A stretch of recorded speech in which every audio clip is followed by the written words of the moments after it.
Good morning বন্ধুরা, প্রতিদিনের জীবনযাত্রা চ্যানেলে তোমাদের সবাইকে স্বাগত জানাই এবং প্রভু যিশুর জন্মদিনে সকলকে শুভেচ্ছা জানাই। আর আজকে সকালে চার্চে এসেছি 10টার থেকেই শুরু হয়েছে প্রায়। আর চার্চে আমি কিছুটা দেরি করেই এসেছিলাম, যেহেতু কিছু কাজ ছিল সেই জন্য। আর চার্চে পুরো লোক একেবারে ভর্তি হয়ে গেছে। প্রথম দিকে অতটা ছিল না, কিন্তু পরে পরে এসছে এবং বেশিরভাগ যারা নন খ্রিস্টিয়ান ওরা এসছে। আর আমাদের এখানে প্রতি বছরই অনেক বাইরে থেকে মানুষ আসে, যারা হয়তো প্রতি বছর আসে না, কিন্তু বিশেষ করে এই 25শে ডিসেম্বরে চার্চে আসে, অনেকে মোমবাতি জ্বালাতে আসে। এক সাইডে তো পুরো তোমরা দেখতেই পাচ্ছ যেখানে মোমবাতি জ্বালানো আছে, অনেক জ্বালিয়েছে মানুষ। যারা জ্বালাতে পছন্দ করে তারা এখানে এসে কিন্তু মোমবাতি জ্বালিয়ে প্রে করে যিশুর কাছে, যদি নিজের জীবনে কোনো প্রবলেম থাকে সেখানে সলিউশনের জন্য। আর 25শে ডিসেম্বর হচ্ছে যে আমাদের সবথেকে একটা বড় উৎসব। তার থেকেও বড় বিষয় হলো, যেহেতু এটা একদিনের ব্যাপার, আমরা সারা বছর অপেক্ষা করি এই দিনটির জন্য, কিন্তু যখনই এই দিনটি চলে আসে তখনই মন খারাপ শুরু হয়ে যায়। যেমন ভালোও লাগে তেমন মন খারাপও হয়, কারণ একটা দিনের ব্যাপার দেখতে দেখতে কেটে যায়।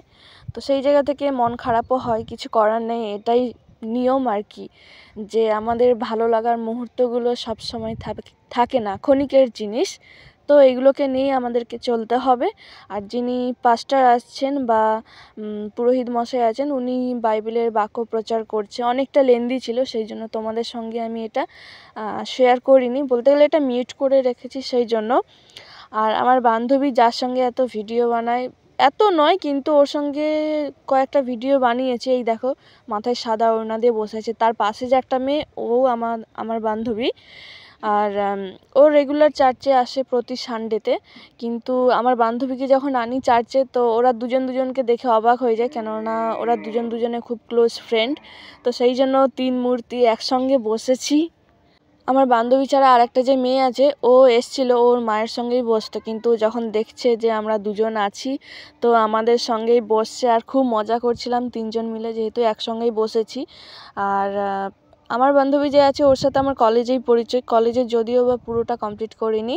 তো যত দিন কলেজে ছিলাম ওই দিনের মধ্যেই ওর সঙ্গে আলাপ।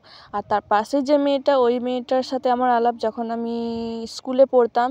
তো জিওগ্রাফি আমার ছিল, জিওগ্রাফি টিউশনে ওই মেয়েটার সাথে আলাপ, খুব একটা কথা হতো কিন্তু ওই মোটামুটি আর কি। তো যাই হোক, ভালোই হয়েছে, একসঙ্গে সবাই মিলে এসেছি। আর এরপর কিছু রাজনৈতিক নেতা এসেছে, ওনারা প্রতি বছরই আসে এখানে।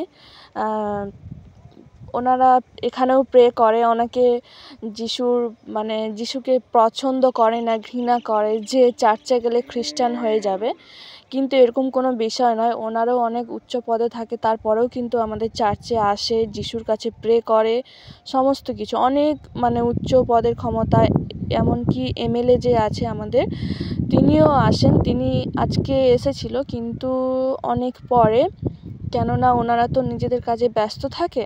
তো সবাই যে টাইম মতো আসতে পারে এরকম কোনো ব্যাপার নয়, যে যখন টাইম পায় চার্চের টাইমের মধ্যে ওনারা চলে আসে। তো আমাদের চার্চে যিনি ফাদার আছেন, তো ওনার মাধ্যমে কিন্তু এনাদেরকে পুষ্পস্তবক দিয়ে সম্মান করে নেবে সবাই, সবাই বলতে পাস্টার বাবু যিনি আছেন উনিই করে নেবেন। আর প্রথমে যিনি মহিলা কাউন্সিলর আছে ওনাকে সম্মান করে নিচ্ছেন, তারপরে আরেকজন আছে তার পাশে, উনিও কাউন্সিলর, প্রত্যেকে কাউন্সিলর, এবং তার আরও উচ্চ পদস্থ যারা কর্মচারী সরকারি কর্মচারী আছে ওনারাও পরে আসবে, কিন্তু এখন এনারা 3জন এসছে। এবং এনাদের বডিগার্ড সম্ভবত চার্চের বাইরে যেই রাজনৈতিক নেতা আসুক না কেন, ওনাদের লোকরা সবসময় চার্চের বাইরে থাকে সিকিউরিটির জন্য। এবং এখানে একটা গুরুত্বপূর্ণ বিষয় এটাই যে আমরা যখন ওনারা বাইরে থাকে বা ওনাদের জায়গায় ওনারা থাকে, তো তখন ওনারা সম্মানীয় ব্যক্তি এবং সবসময় সম্মানীয় ব্যক্তি, কিন্তু ওনারা যখন চার্চে আসে তো আমরা সবাই ঈশ্বরের কাছে সমান।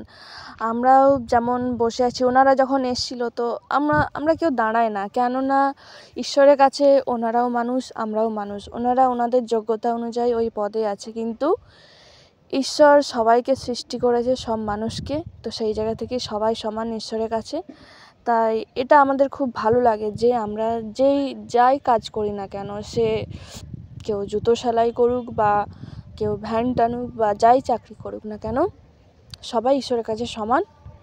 আমাদের চার্চে শুধু আমরা সাধারণ মানুষে আসে এমন নয়, বরং অনেক উচ্চপদস্থ কর্মচারী যারা প্রতি রবিবার কিন্তু চার্চে আসে এবং যিশুকে ভালোবেসেই আসে। আর এখানে অনেক সাংবাদিকরাও আসে, যেহেতু আমাদের আনন্দবাজার পত্রিকাতে আমাদের চার্চের প্রতি বছরই 25শে ডিসেম্বরের ছবি বেরোয় এবং খবর বেরোয়। আর যিনি সাংবাদিক তিনিও কিন্তু প্রতি রবিবার এই চার্চে আসে।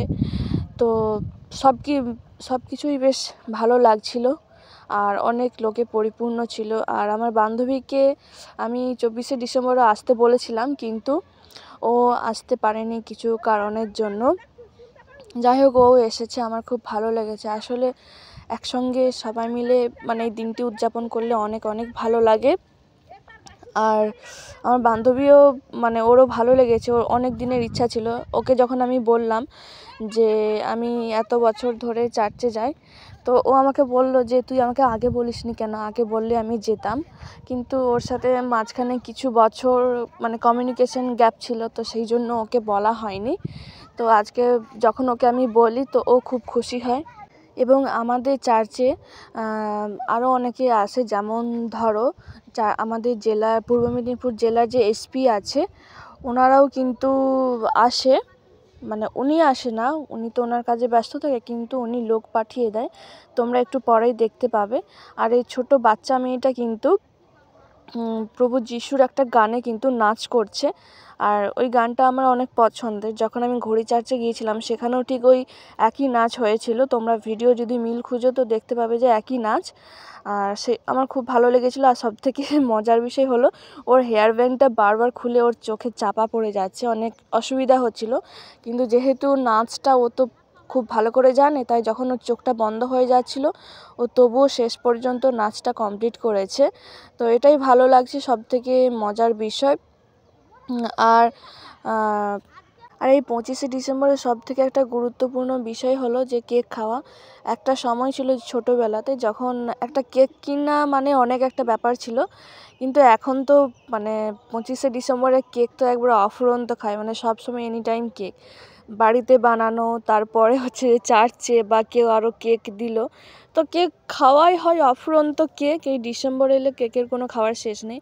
আর সবথেকে বড় কথা, অনেকে চার্চে আসে কেক খাওয়ার জন্য, যে 25শে ডিসেম্বরে প্রভু যিশুর জন্মদিনে যদি একটু কেক পাই তো জীবনটা একেবারে সার্থক হয়ে যায়, এরকম একটা ব্যাপার।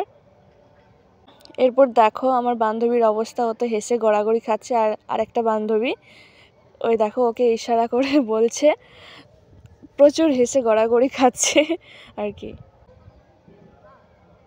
এরপর আরেকজন রাজনৈতিক নেতা এসেছে, উনি কিছুক্ষণ পরে এসছে। আর ওনার পরেই কিন্তু এসপি থেকে দুজন পুলিশ আসবে। ওনারা কিন্তু চার্চের গেটের কাছেই দাঁড়িয়েছিল, কিন্তু ওনাদেরকে দেখার পর কিন্তু আমাদের চার্চের যারা মেম্বার আছেন তো ভেতরে ডেকেছিল এবং ওনাদেরকে ওয়েলকাম করেছে। সেটা তোমরা দেখতেই পাবে, ওই ভিডিওটা কিন্তু আমি মিউট করিনি, আর তোমরা পুরোটা শোনো। আর তার মধ্যে একজন বাঙালি ছিল আর একজন অবাঙালি ছিল, মানে নাম অনুযায়ী তো বোঝা যাচ্ছে, এবং তার সঙ্গে কথাটাও ছিল। আর এই যে একজন ব্লগার, তো উনি বিনা ইনভিটেশনেই চলে এসছে, আর ওনাকে দিয়েই আমাদের কিছু ছবি তোলানো হয়েছিল আর কি। সেই জন্য ওনাকে আমার বান্ধবী বলেছিল যে ছবিগুলো তুলতে। আর এরপর পুলিশের লোক এসছে, দেখো। আইসি সাহেবের কাছে আমরা আমাদের আহ্বান জানাই, তমলুক মেথডিস্ট চার্চের পক্ষ থেকে এদিকে দাঁড়া। আমাদের প্রতি বছর আইসি সাহেব আমাদের কাছে ওনার প্রতিনিধি পাঠিয়ে দেন, কারণ ওনারা তো সবসময় ব্যস্ত থাকেন, প্রতিনিধি পাঠিয়ে দেন। আজকেও থানা থেকে আমাদের ডাকে ওনারা এসছেন, ওনাদেরকে ধন্যবাদ দিই। আমাদের ফাদার মশাই নাম এসআই মুক্তার আলী খান, সুমিত চক্রবর্তী বলবেন আমাদের। ধন্যবাদ আমাদের চার্চের ফাদার মশাই আপনাদেরকে।